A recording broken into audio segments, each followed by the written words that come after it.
افضل مروہ صاحب آپ کے اپنے جو وکیل ہیں انہوں نے بڑے لمبا چوڑا ٹویٹ کیا اور کہا ہے کہ میں اس غدار کا نام بھی بتاؤں گا اور وہ غدار کی وجہ سے زوم میٹنگ کوئی لیک ہوئی ہے، اس طرح کی کچھ چیزیں سامنے آ رہی ہیں۔ دیکھیں، پہلی بات تو آپ کو ایک بات واضح کر دوں کہ کور کمیٹی تقریباً ہر روز میٹنگ کر رہی ہے اور اس میں بڑا واضح طور پر ہم ایک پالیسی ڈیسیژنز لیتے ہیں اور وہ پالیسی ڈیسیژنز میجورٹی بیسڈ ہوتی ہیں، اوپینین ڈفرینٹ ہوتی ہیں، اور ڈفرینس آف اوپینین کا مطلب یہ نہیں ہوتا کہ کوئی ایک مختلف رائے رکھے دوسرا مختلف رائے رکھے تو ایک دوسرے کے درمیان اختلاف ہو گیا ہے۔ مختلف الآراء ہونے کے بعد پھر جو میجورٹی جس پہ فیصلہ کرتی ہے وہ پالیسی ڈیسیژن بنتا ہے اور وہ پالیسی ڈیسیژن امپلیمنٹ ہوتا ہے۔ تو میری نظر میں کسی قسم کا کوئی نہ ابہام ہے نہ کوئی کور کمیٹی کے درمیان کسی قسم کا کوئی اختلاف ہے۔ اختلاف رائے اگر کوئی ہو تو وہ کسی بڑے مقصد کے تحت ہوتا ہے کسی بھی پالیسی ڈیسیژنز کے اوپر، اور پھر جب یونانیمسلی یا میجورٹی ویو سے ایک فیصلہ ہو جاتا ہے وہ امپلیمنٹ ہوتا ہے۔ اور آپ کو پتہ ہے کوئی بھی ہو، 4 بندوں کی میٹنگ ہو، 5 بندوں کی میٹنگ ہو، 3 بندوں کی میٹنگ بھی ہو، کسی ایک ایشو پہ انہوں نے ڈفرینس آف اوپینین تو ہوتی ہے، آپس میں ڈسکس کرنا ہوتا ہے اور ڈسکشن کے بعد جب کسی نتیجے پہ پہنچ جاتے ہیں تو پھر کور کمیٹی کا روزانہ اعلامیہ جاری ہوتا ہے۔ اسی طرح لیگل جو ہماری کمیٹی ہے اور لیگل کمیٹیز میں بھی ہمارے درمیان ڈفرینس آف اوپینین ہوتی ہیں، وہ پروسیجر کے اوپر ہوتی ہیں، طریقہ کار کے اوپر ہوتی ہیں کہ کون سی پٹیشن کون سی کورٹ میں داخل کی جائے، اس کے لیے کیا گراؤنڈ چیک اپ کیے جائیں اور کیا طریقہ کار مقرر کیا جائے، اور ان کے درمیان بھی جب ہمارا کنسنسس ڈیولپ ہو جاتا ہے، میجورٹی آف دی فرینڈز جو ہمارے طے کر لیتے ہیں، پھر اس کے مطابق ہم آگے فیصلہ کر کے ہم اپنا لاہ عمل بنا کے اس کے مطابق آگے پروسیڈ کرتے ہیں۔ تو مجھے نہیں سمجھ آتی کہ شیر افضل صاحب نے کس حوالے سے وہ بات کی ہے اور کیا ان کا مقصد تھا۔ میں نہیں سمجھتا کہ ان کو اس طرح پبلکلی کوئی بات کرنی چاہیے تھی کہ اگر اپنے اس کے دل میں کوئی ایسی بات نہیں تھی تو اس کو تو گروپ کے اندر بیٹھ کے بات کرنی چاہیے تھی، اس کو لیگل کمیٹی میں بیٹھ کے بات کرنا چاہیے تھا۔ اگر وہ لیگل کمیٹی سے ہٹ کے کوئی بات کرتا ہے، اور آپ کو پتہ ہے کہ یو کے بیسڈ این جی او نے جو ریفرنس دیا ہے وہ بھی شیر افضل صاحب کا نام وہاں آ رہا تھا کہ ان کی شاید کنسنٹ سے انہوں نے وہ شروع کیا، حالانکہ میرا خیال ہے کہ ایسا ہونا نہیں چاہیے تھا، ان کی شاید انوالومنٹ بھی نہ ہو،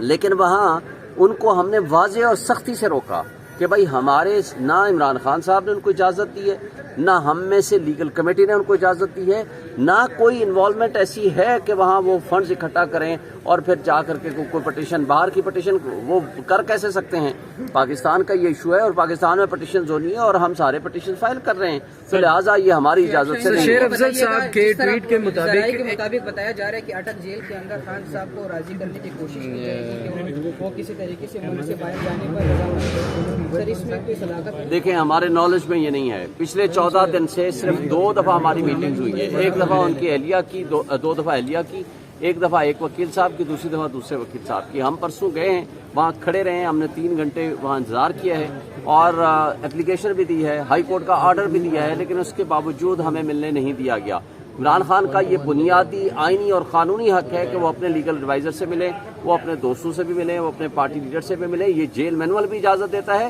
یہ ہائی کورٹ کا حکم بھی ہے، لیکن اس کے باوجود وہ کس کا حکم ہے کہ یعنی یہاں عدالت عالیہ کا، ہائی کورٹ کا حکم نہیں مانا جا رہا، پھر کس کا وہ حکم ہے جس کی بنیاد پر وہ ہمیں نہیں ملنے دیا جا رہا؟ لیکن ہمارے نالج میں ایسا کوئی نہیں ہے، اور جو کچھ ہمارے دوست مل کے آئے ہیں ان کے بقول ان کا بالکل ہائی اسپرٹ میں ہیں، ارسپیکٹو کہ ان کو وہ فیسلٹیز نہیں دی جا رہی، لیکن اس کے باوجود وہ کہتے ہیں کہ آزادی کی خاطر آپ کو قربانیاں دینی پڑتی ہیں۔ ان کو 1000 سال بھی وہ کہتے ہیں کہ مجھے اس طرح کے سیل میں رکھا گیا اور رہنا پڑے تو میں رہنے کو تیار۔ اسلام آباد ہائی کورٹ کے چیف جسٹس بار بار بیمار ہو رہی ہیں، امید کوئی لگتی ہے آپ کو وہاں سے ریلیف ملے اسلام آباد ہائی کورٹ سے؟ اسلام آباد ہائی کورٹ کے چیف جسٹس کے لیے ہماری دعا ہے کہ اللہ ان کو صحت مند کرے، اور ہماری ایک ریکویسٹ بھی ان سے ہے کہ وہ ان کیسز سے، عمران خان کے کیسز سے اپنے آپ کو اگر سائڈ کر دیں، ریکیوز کر لیں تو یہ بہتر ہے ادارے کے لیے، عدلیہ کے لیے، انصاف کے تقاضوں کے لیے اور قانون کے لیے۔ سر 22 اگست کو بھی اگر سماعت نہ ہوئی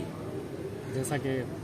ان کی طبیعت ناساز ہے تو دیکھیں ہم تو کوشش کریں گے کہ اس دن وہ سنیں، اگر وہ نہیں فرض کرو نہیں اویلیبل ہیں تو پھر ہم ارلی ہیئرنگ کی درخواست دیں گے کہ جو بینچ چھٹیوں میں یہ ہوتا کیا ہے،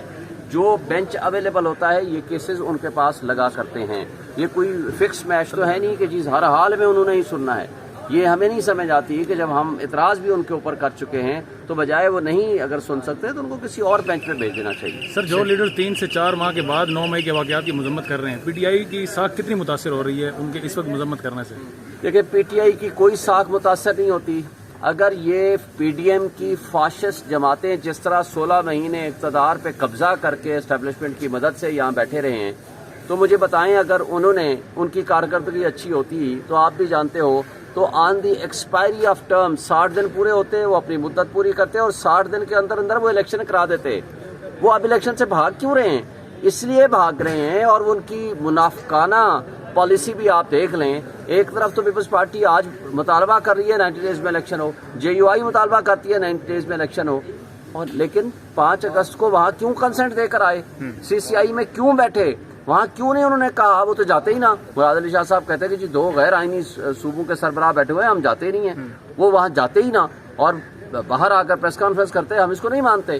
لیکن آپ 4 دن پہلے اکٹھا کھول کے جا رہے ہو اور پھر اس کو بہانہ بنا کے الیکشن کا التوا کر رہے ہو، لیکن پبلک چونکہ ان کے خلاف اتنی نفرت کر رہی ہے تو یہ صرف اپنی پولیٹیکل سکورنگ کے لیے یہ صرف بہانہ بنا رہے ہیں، کہہ رہے ہیں کہ جناب ہم بھی الیکشن یہ چاہتے ہیں۔ یہ الیکشن نہیں چاہتے، یہ بھاگ رہے ہیں۔ ہم اس سب کچھ کے باوجود کریک ڈاؤن جو کچھ ہو رہا ہے پی ٹی آئی کے ورکرز کے خلاف، دیکھیں سارا پاکستان کے ادارے،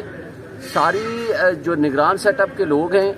اور اسپیشلی محسن نقوی اور جو یہاں کے پی کے میں ہو رہا ہے اور ہمارے ورکرز کو اٹھایا جا رہا ہے، چار دیواری کی پامالی ہو رہی ہے، اس سب کچھ کو ہم کیا کہیں گے؟ یہ سوائے اس بات کے کہ ہم یہ کہیں کہ ایک undeclared kind of martial law ہے۔ یہاں بنیادی حقوق معطل ہو چکے ہیں، چار دیواری کی پامالی ہو چکی ہے، اور محسن نقوی صاحب کے ذمہ کام سے بھی یہ لگایا گیا کسی طریقے سے آپ کریک ڈاؤن کریں اور لوگوں کو مجبور کریں، لوگوں کو ان کے کاروبار بند کریں، ان کے گھر ختم کریں، ان کی دیواری کی پامالی کریں، ان کے رشتہ داروں کو اٹھائیں، مجبور کریں کس طریقے سے وہ پی ٹی آئی کو چھوڑ دیں۔ آئینی بحران سر آپ دیکھ رہے ہیں سامنے پیدا ہو رہا ہے، دوسری طرف معاملہ اب کیا ڈکلیئرڈ مارشل لا کی طرف جاتا ہوا دکھائی دے رہا ہے؟ دیکھیں سارے طبقے، سارے ادارے